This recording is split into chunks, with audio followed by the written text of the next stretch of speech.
Title of this episode: 60s Secretaries Typewriters, Office Chic.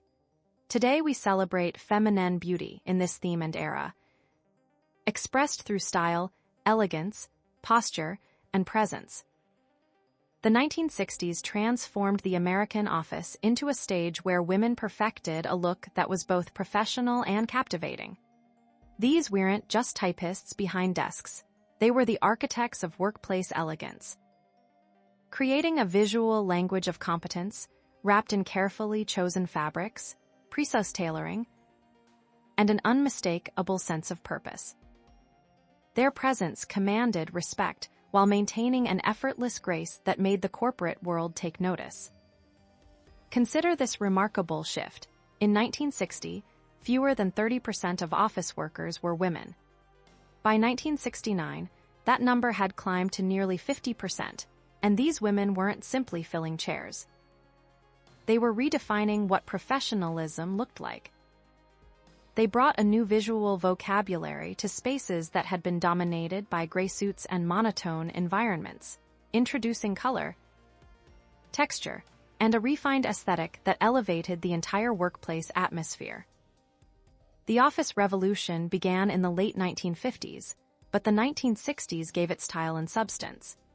Women entered these professional spaces during an era of unprecedented economic growth. When American businesses were expanding rapidly and needed skilled workers who could handle the complex communications and organizational demands of modern commerce. The typewriter became their instrument, but fashion became their signature, a way to project competence, sophistication, and an unmistakable feminine presence in environments that were still learning to welcome them. The secretary's wardrobe of the 1960s was a masterclass in strategic dressing. The silhouette was clean and defined.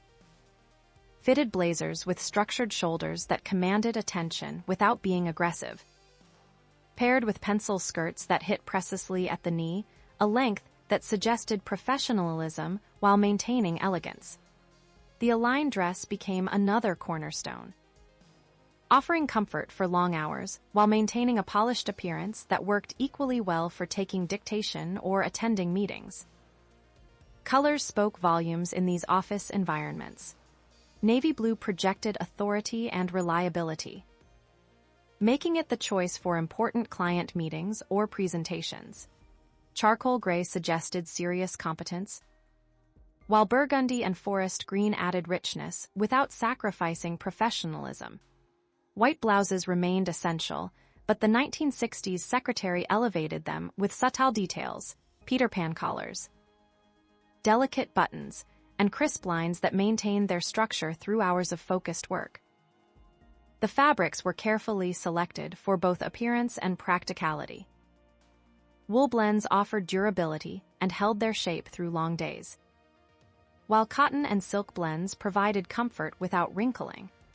Synthetic fabrics like polyester were becoming popular for their easy care properties, a crucial consideration for women who needed to maintain impeccable appearance day after day without expensive dry cleaning bills. Accessories were chosen with precision and purpose.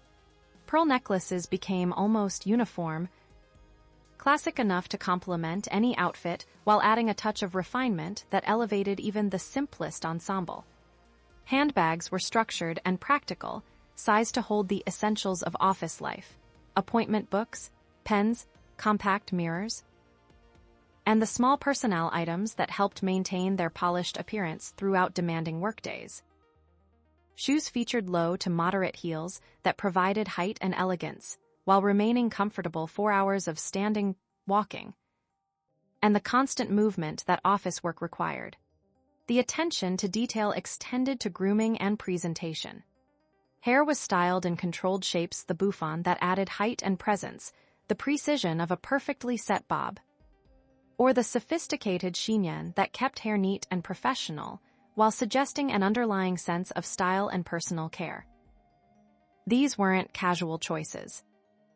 They were strategic decisions about how to present oneself in environments where appearance could influence career advancement and professional respect. This careful attention to visual presentation was creating something entirely new in American workplace is a feminine professional aesthetic that commanded respect while maintaining distinctly female characteristics. The 1960s office environment demanded this careful balance of professionalism and feminine appeal, creating a unique cultural space where women refined their workplace presence. The finishing touches of the secretary's look revealed the thoughtfulness behind every choice. Makeup was applied with restraint and precision. Foundation that created a flawless complexion for close interaction with clients and executives. Lipstick in colors that complemented their wardrobe without overwhelming, soft corals, classic reds, and neutral roses that maintained their impact through coffee meetings and long dictation sessions. Eyebrows were shaped into clean arches that framed the face, while eye makeup remained subtle but defined, creating presence without distraction. Hosiery was non-negotiable in the professional office of the 1960s. Stockings in nude or barely their shades elongated the leg while maintaining the polished appearance that business environments demanded. The risk of runs meant that prudent women kept spare pairs in their desk drawers, understanding that attention to these details separated the truly professional from the merely adequate. The culture these women created extended far beyond their wardrobes into the rhythms and rituals of office life. They arrived each morning with their appearance already perfected, understanding that the first impression of the day would set the tone for every interaction that followed. The morning routine included checking their reflection in compact mirrors, refreshing lipstick, and ensuring that every element of their presentation remained flawless. Coffee breaks became opportunities to reinforce professional relationships while maintaining their polished image. They gathered around the office coffee station or in designated break areas, discussing work matters, sharing professional insights, and building the networks that would advance their careers. These weren't casual social moments. They were strategic interactions where competence and personality combined to create lasting professional impressions. The lunch hour was another arena for professional presentation. Whether eating at their desks while handling phone calls or meeting colleagues at nearby restaurants, they maintained their composed appearance and professional demeanor. Some brought carefully packed lunches that wouldn't compromise their clothing or require messy consumption, while others chose restaurants where they could continue business conversations while demonstrating their social skills and professional polish. The afternoon brought its own challenges to maintaining their impeccable presentation. The hours spent at typewriters required posture that preserved the clean lines of their clothing while allowing for the focused concentration that quality work demanded. They developed techniques for sitting that maintained their professional silhouette, standing that reinforced their presence, and moving through office spaces with the confidence that came from knowing they represented both competence and refined feminine presence. Evening departures from the office were handled with the same attention to detail that marked their morning arrivals. They refreshed their appearance before leaving, understanding that their professional reputation extended beyond office walls into the broader community where they might encounter clients, colleagues, or potential business contacts. The environments where they worked were being transformed by their presence. Offices that had once been sterile, masculine spaces began incorporating elements that acknowledged and celebrated their contributions. Improved lighting that complemented their carefully chosen colors.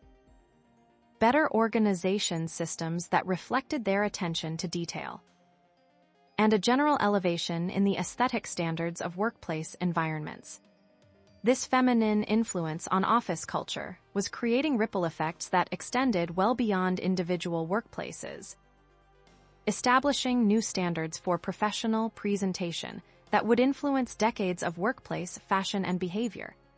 The 1960s secretary brought a transformative presence to American business culture, establishing standards of professional feminine beauty that would resonate for generations.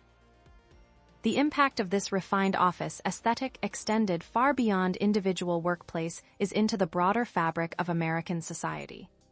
Department stores began dedicating entire sections to professional women's wardrobes. Understanding that this growing demographic needed clothing that balanced career demands with feminine appeal. Stores like Lord St. Taylor and Saks Fifth Avenue created career girl departments, while more accessible retailers like Montgomery Ward and Sears developed affordable professional lines that allowed women across economic levels to participate in this workplace transformation. Fashion magazines recognized this shift and began featuring office-appropriate ensembles alongside traditional social and evening. McCall's and Good Housekeeping included regular features on workplace dressing, while specialized publications emerged to serve the growing population of professional women. These magazines didn't just showcase clothing. They provided guidance on everything from appropriate makeup for fluorescent office lighting to managing wardrobe budgets on secretarial salaries. The influence spread into television and advertising, where the professional woman became a recognizable and respected figure. Television shows began featuring competent, well-dressed secretaries as characters who combined beauty with intelligence, challenging earlier stereotypes while establishing new visual standards for feminine professionalism.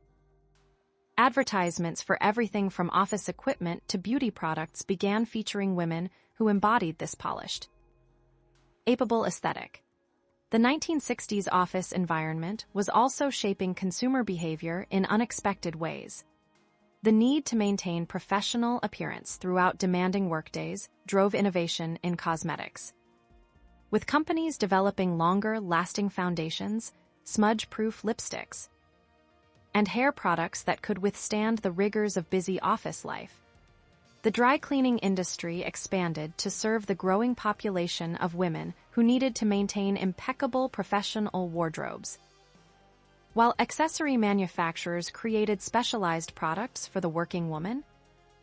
Structured handbags with compartments for office necessities, comfortable yet stylish shoes, and jewelry that complemented professional attire.